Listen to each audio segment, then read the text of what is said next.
beloved Boss Mike Cervera. Ito na mga kababayan, breaking news. Ito po, basahin ko ha. Pagmumultahin ng Department of Energy si Solar Philippines founder at Batangas Representative Leandro Libiste dahil sa kabiguan magawa ang kaniyang pangakong makapag-produce ng 12 gigawatts ng renewable energy. Nako, mga kababayan, ito pala yung pangako niya no? Oo, na makapag-produce siya para sa mamayang Pilipino. Siguro ito no, ng 12 gigawatts ng renewable energy, mga kababayan. Ayon kay Energy Secretary Sharon Garin, aabot sa 24 billion ang penalty at financial obligation ni Libiste. Nako, grabe ito. Yan na, financial obligation na ipapataw kay Libiste. Grabe mga kababayan ko. Ayan breaking news. Kayo mga kababayan ko, siguro dapat lang kaya siguro ito mga kababayan, ano ang pagkakaiba ni Libiste kay Aimee sa mga nangyayari ngayon na pag-iingay nila? Wala. Pareha sila na nag-iingay kasi meron silang mga interes na pinoprotektahan. Ako, naniniwala dyan. Ha? Walang pagkakaiba.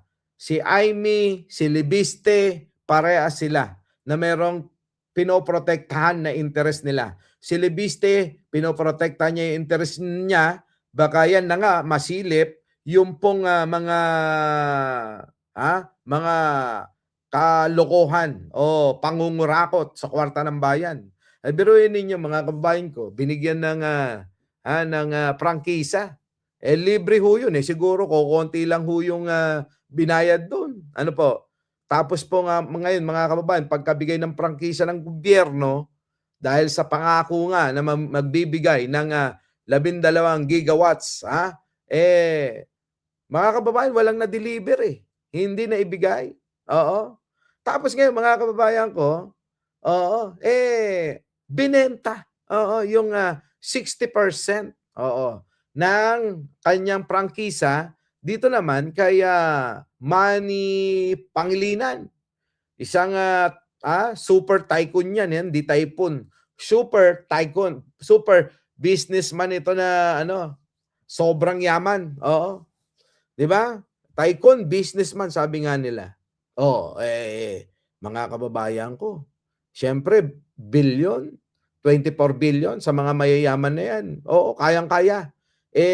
Pag negosyo, ang pag-uusapan, maaaring nakita ni MVP yung pong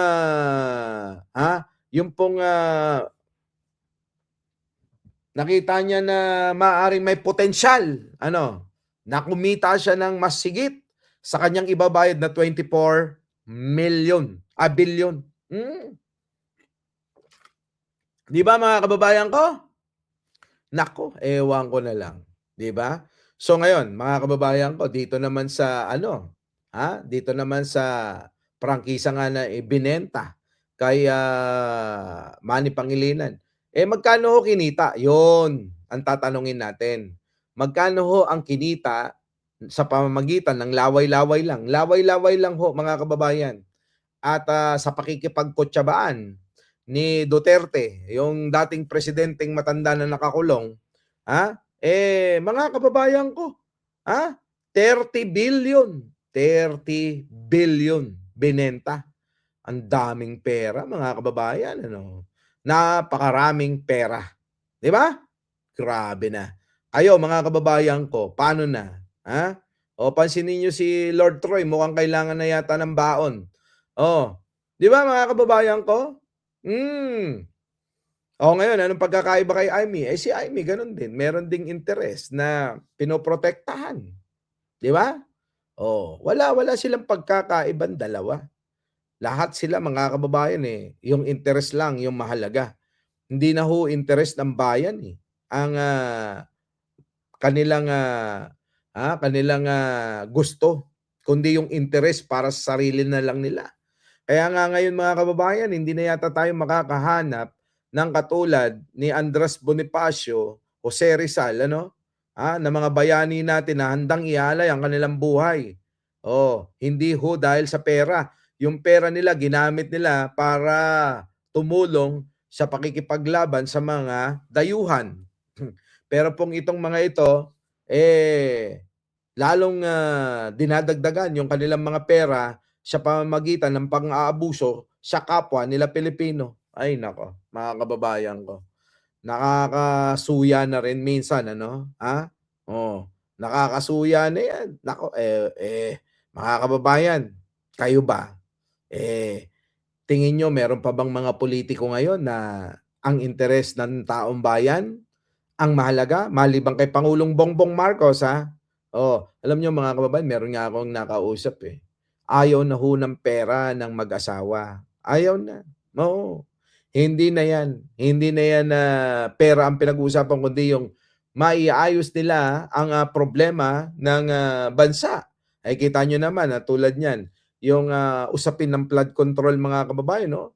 Ang bilis na sinolusyonan ni Pangulong Bongbong Marcos. Pwede na nga natin na matawag na ano na yan ayos na, no? Oo, meron ng mananagot ngayon, sabihin na naman ng iba, nasan yung mga politiko? Hintay-hintay lang ho kayo. Sabi nga nung attorney na kasama ko, hindi naman kasi ganun kadali yun. Oo, maghihintay lang ng sa ganun, makulong ng magugulat na lang kayo, nakakulong na lahat yan. Dahil sobrang tibay at sobrang lakas ng ebidensya laban sa kanila. Ayaw nyo ba nun? Kaya mga kababayan, ulitin ko, yung maiingay na ito ngayon, himod puwet kay Duterte noon. Kahit paalam nila mga kababayan ko na ang dating Pangulo na pinakinabangan nila ay masamang tao. Sample na lang. Sige, puntahan natin, Boss Mike, isingit na natin. Balikan natin mga kababayan ang mga nakaraan, Eto. Eto mga kababayan ko. Nasaan na yun? Pasok natin, Boss Mike. Eto. Hindi ba yan? Eto, dito. Pasok! Pangulo na may 6.8 billion pesos na halaga ng shabu na nakalusot sa Bureau of Customs. Katwiran niya, wala raw ebidensya. Umaksyon si Ben Santos. Naalala niyo po ba to? Kaya hindi mawala-wala sa isip ko na itong si Matandang Duterte ay talagang sangkot at siya ang leader ng droga sa bansa. Dahil ho mga kababayan, ito hong mga magnetic lifter na ito ay naglalaman nga daw ng pinagbabawal na droga. Pero mga kababayan, ako'y nagtataka bakit ikaw ang aabsuelto na. Hindi nyo ba napansin mga kababayan ko? Balikan lang natin. At ngayon, bakit ko naisingit? Doon natin ipapasok na bakit naging tahimik itong mga libiste, itong depensor na mga maingay ngayon. Ngayon, si Chavit Singson, Amy Marcos, lahat ho ng mga maiingay ngayon. Bakit ho, ang tanong ko dyan, nung panahon ni Digong, parang ang tatahimik nila. Di ba?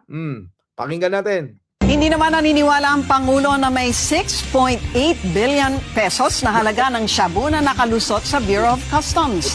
Katwiran niya, wala raw ebidensya. Putik na yan mga kababayan Ito lang naman yan Bakit hindi mo pinaimbestigahan agad? Inabsuelto mo agad Tama mga kababayan ko.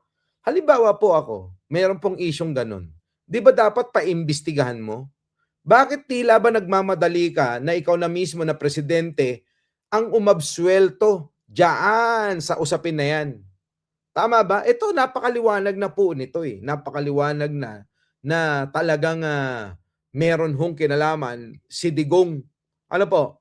Diyan po sa usapin ng droga. Na sinasabi nga nila ayaw niya daw ng droga. Pero mga kababayan ko, siya mismo umaabsuelto. imbis na alamin ang katotohanan, imbis na alamin ang totoo. Para bang mga kababayan okay lang. Oo. Dahil tila negosyo niya yan. Umaksyon si Ben Santos. Nakahanap ng kakampi kay Pangulong Duterte ang Bureau of Customs sa isyu ng pagpasok sa bansa ng umano'y 6.8 billion pesos na halaga ng shabu. Ayon sa Pangulo, wala namang ebidensya sa sinasabi ng Philippine Drug Enforcement Agency na nawala ang 1 toneladang shabu sa 4 na magnetic lifters na natagpuan sa warehouse sa Cavite. Kita nyo, PDEA na ho nagsabi na meron. Pero dahil sabi ng Bureau of Customs wala, kaya sabi ni Digong wala. Pero mga kababayan ko, di ba nga may nahuli? Di ba? Yung sabi nila na they found the Kita nyo, mga kababayan ko, yung demonyong naging presidente ng Pilipinas, yan. Ito ho yung itsura. Yan po yung itsura noon ng presidente na demonyo. Ano po? Demonyo po ito. Walang ginawa po itong mabuti sa Pilipinas. Puro pasakit, pagnanakaw, pagpatay sa kapwa Pilipino, 'di ba? Pagnanakaw, mga kababayan ko, at kawalangyaan sa amang lumikha. O saan pa kayo? Kinanya ng lahat. metal, but they opened it, there was none. Kita nyo, mga kababayan ko, kailangan ba ang presidente talaga magsabi niyan? Di ba kailangan taas ang kamay niya dyan? Kalimbawa po, ako presidente dyan para hindi mabahiran. Ang gagawin ko, taas kamay ako dyan. Bahala ang PDEA. Bahala ang NBI. O, nandyan naman ang PNP. Di ba? Nandyan naman ang Bureau of Customs. Kayo mag-usap dyan. Oo. At kailangan bigyan nyo ako ng report na maayos kung ano ang totoo dyan. Hindi ho ganun eh. Ang ginawa ni Digong, mga kababayan ko, absuelto agad eh. Oo. Wala agad ang laman. Oo, walang laman agad. Ganon. Anak ng tinapa na yan. Di ba? It was pure speculation. They were assuming that for those metal magnetic, contained, so the borehole, there was nothing there. Ayon sa PDEA, naabutan nilang butas at walang laman ang lifters dahil naiposrit na ang droga palabas ng warehouse. Kita nyo, mga kababayan ko, ang PDEA tinatayuan na may laman talaga. Kasi mga kababayan ko, ganito lang yan. Kung wala talagang laman yan, bakit nyo binuksan? Tama? Bakit hindi nyo hinintay ang PDEA para magbukas niyan? Simple lang, mga kababayan. Para sana maging patas at maging transparent, di dapat hindi nyo binuksan at inayaan ninyo ang PDEA ang magbukas dyan. Dahil sila nga yung nagsasabi na ang laman yan ay droga talaga. Pero bakit? Tila mga kababayan, nagmadali itong mga nagmamay-ari na tinuturo nga mga kababayan pakana nung kanyang economic advisor na si Michael Yang at iba pang mga incheck nakatropa ni Pulong. Sige nga ho, pakisagot. Di ba? Bakit ganun? Bakit hinayaan ni Digong na parang madumihan yung investigasyon ng PDEA? Siyempre mga kababayan, tandaan nyo, alanganin sila dyan kung naabutan ng PDEA na meron droga yan. Masasapol si Pulong Duterte dyan. Sigurado ho yun. Sapol si Pulong dyan. Kaya nga mga kababayan ko, eto ho yun eh. Sa ganitong mga pagkakataon na panahon ni Digong, bakit tahimik itong mga maiingay, malalaking bunganga, matatanda na, at wala pa rin pinagkatandaan? Bakit tila ba takip ang mga bibig nila pagdating sa mga issue ni Digong noon? Kayo, mga kababayan, tuloy. Pero gate ng customs, wala naman talagang droga. Yes, so talaga naman. Siyempre sasabihin wala. Walang droga. Oo. Alangan naman hindi ka usapin ni Digong yan. Walang droga, Eka. Di ba? Mamaya meron pa ako ipapakita dyan na susuporta dyan eh. Wala. In fact, everybody is saying na empty yung mga lifter na yon. Wala naman talagang shabu doon yesterday. Tumanggi namang magkomento ang PDEA sa pahayag ng Pangulo. Kita nyo mga kababayan ko, siyempre tama na. Wag na tayong mag-komento dyan. Kalukuyan nakalib ngayon si PDEA Director General Aaron Aquino at hindi pa tiyak kung kailan siya babalik. We will just wait for the investigation to... Biglang naglibho, mga kababayan, yung naglilid sa PDEA patungkol sa pagtugi sa droga na yan. Isipin nyo maigi. Bakit? Bakit gano'n na nangyari? Tila ba nagkaroon ng cover-up at ang Pangulong Duterte nyo mismo ang siyang nagtakip? Pero tahimik lang kayo. Hindi kayo nagsalita. Bakit ganon? Isa pa mga kababayan ko. Ito, pakinggan ninyo. Pakinggan ho ninyo, DDS kapwa DDS. Tao na nasa Basilan, na nasa Mindanao. Eto mga kababayan ko, pakinggan ho ninyo maigi to at i-connecta rin natin dyan po sa pagtatakip ni Digong na dapat masukol na ang pinuno ng sindikato dyan sa droga, pero bakit tila nagmadali si Digong na i-absuelto? Mga kababayan ko, sipin nyo. Dito, kukonekta natin to doon. Isa lang akong ordinaryong tao na nasa Basilan, na nasa Mindanao, na umaasa sa impormasyon na nakikita ko sa Facebook at umaasa lang ako sa nakikita ko sa TV, yung puro papogi mo, puro pasikat at paepal ka, nalaban ka sa katiwalian. Pero ngayon, nasubukan ko ng dalawang mata ko. Nakita ko kung paano ka magtrabaho. Inampas ko na sa mukha mo yung ebidensya sa droga, wala kang ginawa. Kita nyo? Tapos tatakbo kang senador? Ang tinutukoy niya dyan mga kababayan ay si Greco Belhica. Bakit tila mga kababayan sa panahon ni Duterte, kapag may nagreklamo kahit kaalyado nila, ito po yung nakulong na si Doc Yumol yata to, kung di ako nagkakamali. Bakit ganon? Tila ba, ayan na nga, halos isampal na sa pagmumukha mo ang ebidensya, para sabihin at isiwalat na mayroong ganyan, issue ng droga. Pero bakit sa panahon ni Duterte na etong Greco Belhica na siya ang head ng PACC, Philippine Anti-Crime Commission, etc., etc. Hindi ko alam kung ano ibig sabihin ng PACC kasi wala na, na pinamumunuan ni Greco. Abay, bakit parang tila kapag ka may mga ganitong pagkakataon na imbis na magkaroon ng may mananagot, tila baliwala sa kanila. Hindi nila pinapansin o may pinagtatakpan sila. Pakinggan natin. Kakausapin mo yung mga nirereklamo namin dahil meron kayong arrangement? Kasi hindi mo mapaliwanag Wala kang jurisdiction sa mayor namin dahil elected official siya. Hindi siya sakop ng jurisdiction mo, ng kapangyarihan mo. Pero nag-close door meeting kayo ng 5 oras. Kita nyo? Kita nyo mga kababayan ko? Ito daw Greco Belhica, mga kababayan ko, at yung mayor nila, abay, wala daw siyang jurisdiction doon dahil sa mayor.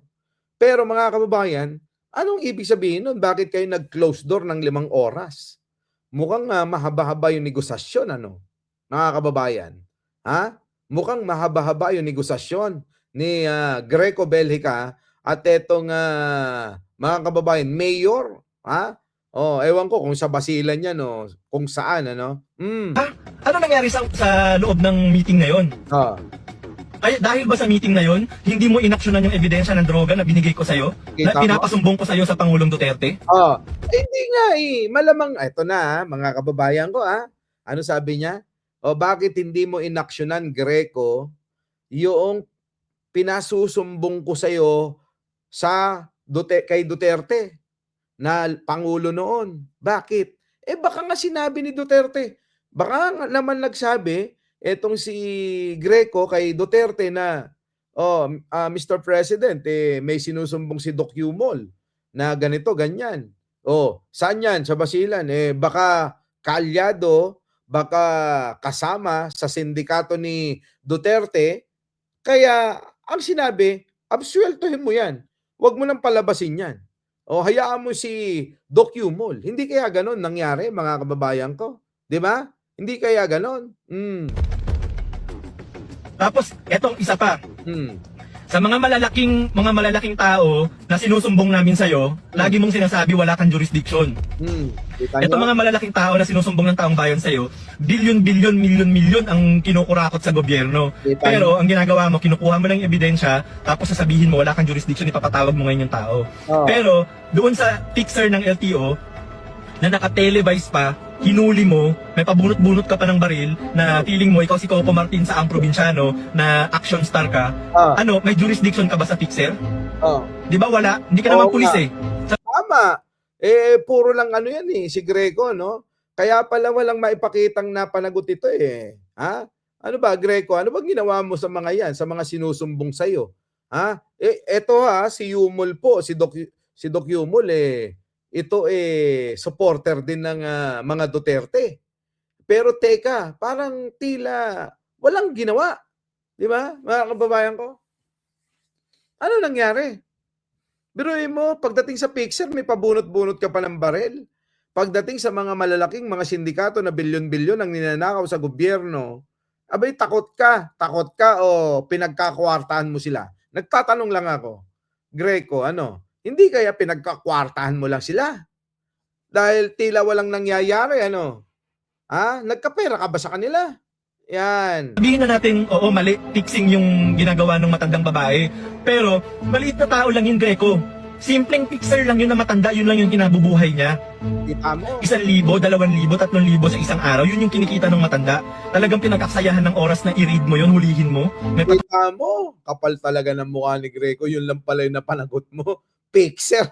Antindi ni Greco. Pero kung makabanat kay Pangulo, antindi mo. Kaya pala binuwag yung PACC na yan biruin mo, yun lang ipagmamalaki mo. Fixer, yung nasolusyonan mo. Pero yung marami palang nagre-reklamo, ito mga kababayan napakarami palang nagre-reklamo na mga tulad ni Doc Yumol sa kanya, pero hindi niya sinusolusyonan. Oo, tahimik, nakangangalang. Kaya alam nyo mga kababayan ko, naniniwala ako Naniniwala ako. Itong mga sumusuporta kay Sara, pag nakabalik, mamamayag pag-uli ito. Mangungurakot sila. Maniwala kayo. Kapag ka nakabalik si Sara Duterte, mangungurakot lahat uuli ito. Mula kay Sara hanggang sa pinakamababa na posisyon ng gobyerno, magkukurakot na naman yung mga yan katulad ng panahon ni Digonyo. butakbo ka pa, may sukbit ng baril, bakit law enforcement agent ka ba? Hinuli mo yung matanda, samantalang yung mga sinusumbong namin sa'yo ng mga bilyon-bilyon ang ninanakaw. Wala kang ginawa. Kita nyo? Nagsumbong ako sa'yo ng tungkol sa droga, binigay ko sa'yo ebidensya, wala kang ginawa. Kita mo, wala ka palang ginawa Wala ka, Greco. Oo, supot ka pala Sa totoo lang, masama po talaga pakiramdam ko ngayon. Namamanhid po yung mukha ko. Kung nakikita nyo naman, bagsak yung isa, hindi yan pantay dahil nga po dun sa pananambang na nangyari sa akin. Masama ho talaga pakiramdam ko. Tapos, nalaman ko pa kanina na baka maisuhan na naman ako ng warrant ni Judge De La Peña ng Zamboanga City dahil itinutuloy niya yung hearing namin sa Zamboanga City kahit wala akong abogado. Umatas nga yung abogado ko dahil nag-alala na rin dahil sa security nga, dahil pinagbantaan yung abogado ko ng isang araw habang nasa SM. Ako. Tapos wala akong abogado kasi wala nang gusto tumanggap ng kaso ko, natatakot Kasi Kita nyo mga kababayan ko, imbis na tulo. Ito mga kababayan ko Ito makikita nyo na mukhang ang nasagasaan ni Doc Yumol ay grupo ni Duterte. Mukhang walang makapalag Di po ba? Mukhang may kumukumpas mga kababayan. Mukhang ang nasagasaan na tao ni Doc Yumol, mga kababayan, ay mga tauhan o kaalyado o kasindikato ni Duterte. Hindi kaya ganon mga kababayan? Hindi kaya? Kasi parang ang lakas-lakas Di ba dapat ganitong mga tao yung pinoproteksyonan para malaman natin kung sino yung mga dulo o yung mga leader o yung mga pinaka mastermind ng mga droga dyan sa Mindanao. Pero tila parang ang nangyari parang walang sumuporta sa kanya nung panahon ni Digong. Tama ba mga kababayan ko? Tila parang walang sumuporta nung panahon ni Digong. Oo. ilang beses na akong humingi ng tulong na ilipat yung kaso ko sa Davao pero hindi na asikaso. Sinong hahawak ng kaso ko ngayon? Secondly, hindi ako makauwi kasi regular yung check-up ko dito sa doktor dahil anytime pwede akong operahan dahil bali nga yung mukha ko. Masama pakiramdam ko pero mas lalong sumama yung timpla ko nung nakita ko yung comment ni Greco Belica na sinasabi niya na dahil sa kanya nasampahan ng kaso. Wow, napaka-credit grabber mo talaga, sobra. Ay, naku, pag napanood to ni Sangkay, oo, napaka-credit grabber mo pala, Greco Belica. Kung makatira kay Pangulo, kala mo napaka-perpekto mo. Oh, tapos ngayon, eto pala. Ha? Ay, nako, malamang mga kababayan ko, eto opinion ko lang naman. Ha? At tanong ko lang din sa kanya. Hindi kaya mga kababayan pinagkakitaan niya ito? Ha? Itong mga tao na tulad niyan, yung mga nagbibigay ng impormasyon sa kanya. Pag nagbigay ng impormasyon, kakausapin niya, makikipag-deal. Magkano. Ha? Pagka okay na sa presyo, tapos na tayo. Parang ganun siguro mga kababayan, ano? Mahigit 200,000 ang sahod mo sa isang buwan. Grabe. Laging nakadikit ng mukha mo. Yung mukha mo, laging nakadikit sa mukha ni Pangulong Duterte at saka ni Senator Go. Pero bakit nung nagbigay ako sa iyo ng ebidensya sa droga, wala akong ginawa? Yan. Ibig sabihin mga kababayan, sa panahon ni Digong, basta droga ang pag-uusapan, nung panahon nila, wala silang gagawin. Akala ko ba'y ayaw nila sa droga? Pero bakit, may reklamo, taga Davao pa. Tila parang mga kababayan, takip yung kanilang mga mata. Tila ba wala silang pake? Akala ko ba'y, anti-drug kayo? Meron kayong kampanya kontra droga. Pero bakit tila, pagdating dito, wala kayong ginawa? Nako, mga kababayan ko. Isipin nyo maigi yan. Tapos ang ending, maiingay sila ngayon. Greco, ang ingay-ingay mo. Ang dami mong sinasabi, ang dami mong pinaglalaban, kahit magmukha kang tanga. Sige ka lang na sige. Pero bakit maraming tao ang lumalabas na ginawa nyo noon? Abay, wala rin pala kayong nagawa. So wala pala. So wala rin kayong karapatan para magsalita kasi wala kayong ginawa. Sabi nga nila, anong karapatan mo hingiin yung pinagkait mo rin naman? Di ba? Yan. Yun lang naman yung sa akin, nakikipagtulungan kami sa Pangulong Duterte. Hindi rin nila alam na si Digong pala ang utak niyan. Hindi rin nila alam na si Duterte ang utak ng droga sa Pilipinas. Kaya walang nangyayari. Akala nila, naniniwala sila kay Digong na talagang galit sa droga yung matandang yun. Pero mga kababayan, tulad nga ng sinabi ni attorney, the horsey, peke, war on drugs ni Digong, ayan na. Dito na ho ninyo maririnig. Ito ho'y nangyari nung panahon ni Digong, hindi ho panahon ni Pangulong Bongbong. Tuloy. Po yung droga at korupsyon sa Pilipinas, kaya kahit buhay namin, kami mga nagsusumbong sa gobyerno, binibigay namin, nilalagay namin sa risk. Kaya lang, bakit ganun? Parang nasasayang yung effort namin sa'yo. Grabe. Yung mga tao nagsusumbong sa'yo, nalalagay sa peligro kasi hindi mo naman pala naaaksyonan. Nako! Pinapatawag mo yung isinusumbong namin, yung corrupt na government official, tapos hindi mo naman pala kayang gawa ng paraan. Sinasabi mo pa sa kanila kung sino yung complainant kasi karapatan nila yun. Binigay mo yung pangalan, nalagay mo sa peligro yung buhay ng mga tao. Ang kapal ng mukha nito si Greco, no? Biruin ninyo, nagsumbong, sasabihin pa niya, oy, si Doc Yumol yung nagsasabi, dinilagay mo nga sa peligro yung buhay ng mga nagsusumbong, imbis na protektahan. So sa panahon ni Digong, mga kababayan, kita nyo, ganyan ang sistema niya. Tapos sasabihin nyo, ang galing-galing ni Duterte. Ay nako, inang-ina nyo. Oo. Our beloved Boss Mike Cervera.